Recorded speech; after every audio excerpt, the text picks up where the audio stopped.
Whether you're planning your first trip or your 50th, you need to pay attention because Disney just pulled a fast one on the best kept secret in Orlando. If you don't adjust your strategy, you might end up paying a premium for the sound of an early morning leaf blower instead of an easy walk to the lobby that you were expecting. Let's talk standard location. In Disney speak, standard is code for you're going to get your steps in. These are the most economical rooms, but they are also the furthest from the pool, the food court, and that glorious single bus depot that French Quarter has. The rooms themselves have been remodeled. Thankfully, the carpet is gone and the linens are fresh.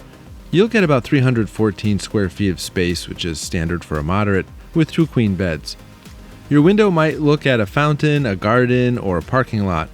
Honestly, don't stress about the parking lot view. In most cases, there's enough Florida foliage to block the cars, and it's actually quite peaceful. The Sassagoula warning: some standard rooms face the Sassagoula River. While that sounds romantic, remember that this river is basically a man-made canal designed to control water levels for Disney Springs, but more importantly, it's a busy highway for transport boats that love to blow their horns early and often.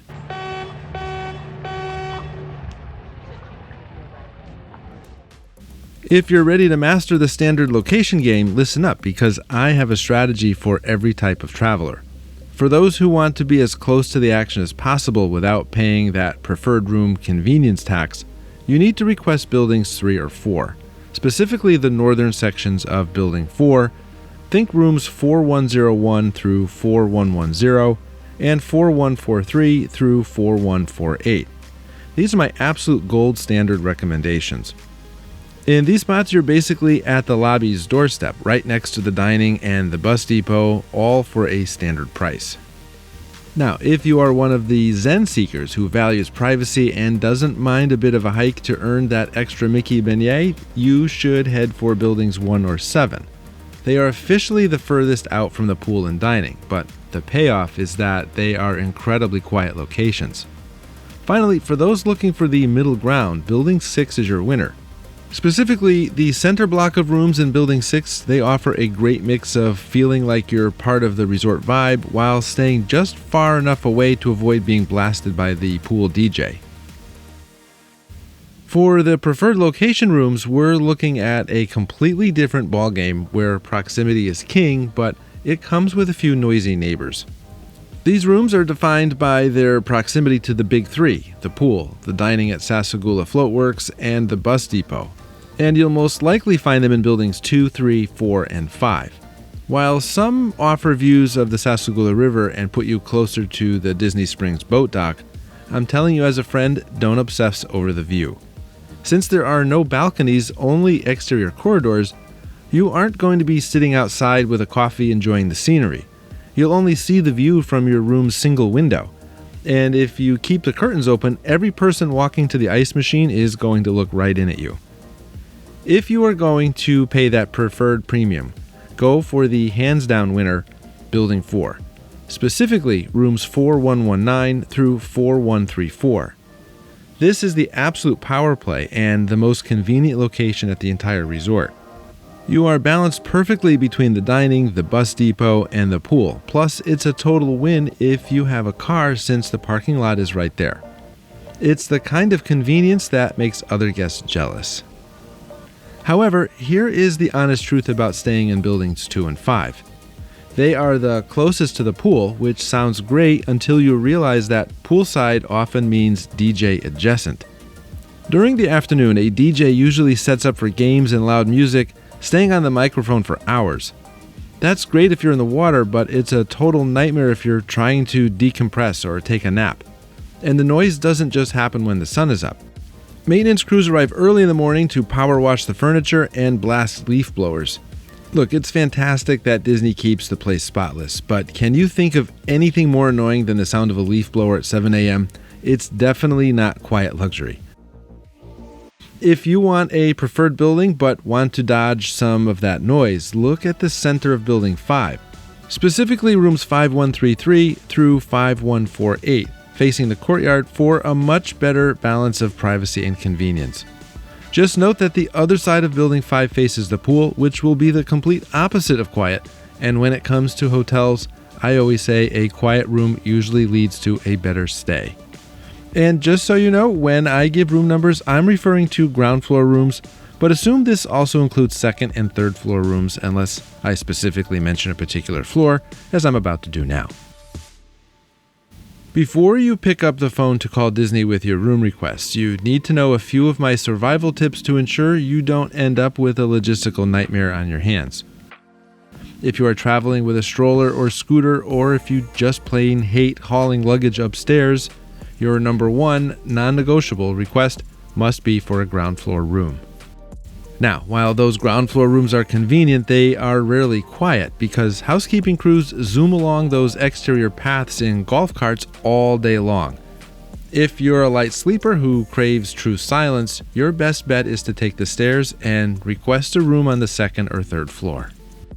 If you want a room that feels a bit more spacious and bright, ask for a corner room located at the end of the corridor, which features an extra side window that lets in as much natural light as possible.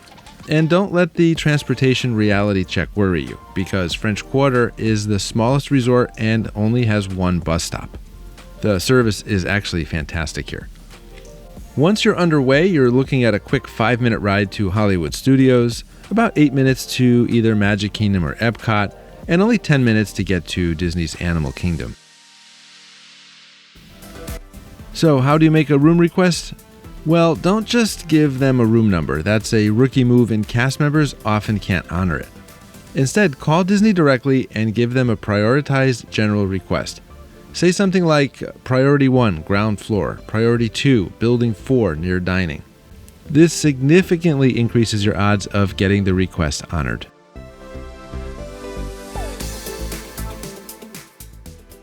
I've spent more time at Port Orleans French Quarter than I'd care to admit, and if you're looking for the honest friend take on what real guests are saying across Google and Trustpilot right now, here's the deal. The general consensus from the thousands of reviews, and I'm seeing this reflected in the 2026 feedback, is that French Quarter is the Goldilocks of Disney resorts. It's a 4.7 star experience for most because it's compact, quiet, and it doesn't feel like you're staying in a neon-colored fever dream. The 2025 room refurbishments are the main talking point lately. People are loving the move away from carpets to the new herringbone pattern hard floors.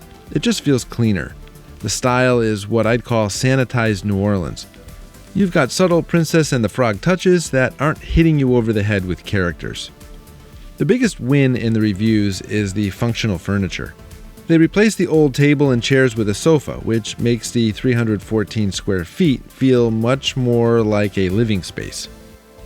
Just a heads up, the bathrooms still have the classic moderate setup with the vanity outside the shower area. It's great for a family of 4 trying to get ready at 7 a.m., but don't expect a spa-like retreat. If you read the reviews, the number one praise, and I mean the thing people rave about the most, is the single bus stop. Most moderate resorts like Riverside or Caribbean Beach have multiple internal stops that add 15 minutes to your commute before you even leave the resort. At French Quarter, the bus picks you up and heads straight to the parks. Sometimes it stops at Port Orleans Riverside too, but I'm seeing less of that these days, and they typically only do it during off-peak times. The boat to Disney Springs is the other big crowd pleaser. It's about a 15-minute scenic float. People mention that it's the best way to wind down after a long day of park hopping, though keep in mind that it does shut down if the water levels get too high or if there's lightning in the area. The Doubloon Lagoon pool is iconic because of Scales, the giant sea serpent slide. Reviewers are a bit split here. Families with younger kids think it's the best pool on Disney property because you can actually keep an eye on your children without a telescope. However, some Trustpilot types who are used to luxury hotels find it a bit basic compared to the sprawling pool complexes at the deluxe resorts.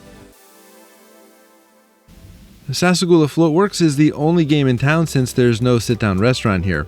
The Google review stars are mostly fueled by one thing: Mickey-shaped beignets.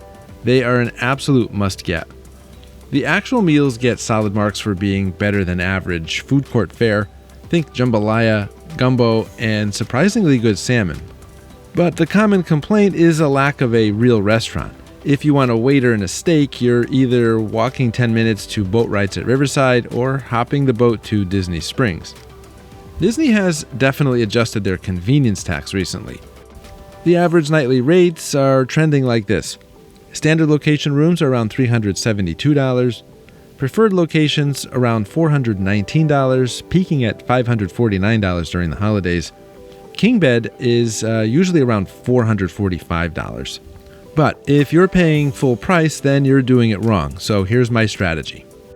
Disney almost always has room-only discounts, and the website doesn't always show you them first. Annual pass holders have been seeing up to 35% off, and Florida residents usually get around 30% off for stays. The summer consecutive stay, look for the consecutive night deals. Disney has been running offers where staying 5 nights or more knocks off an additional 20 or 25%. And just be careful of the travel sites. They are a real pain to work with if you need to cancel or modify your plans, and they often have designated rooms in the worst locations of the resort. At the end of the day, even the worst room at French Quarter is a better deal than a room at most other places because of the resort's scale. You aren't fighting 3,000 other people just for a seat on the bus.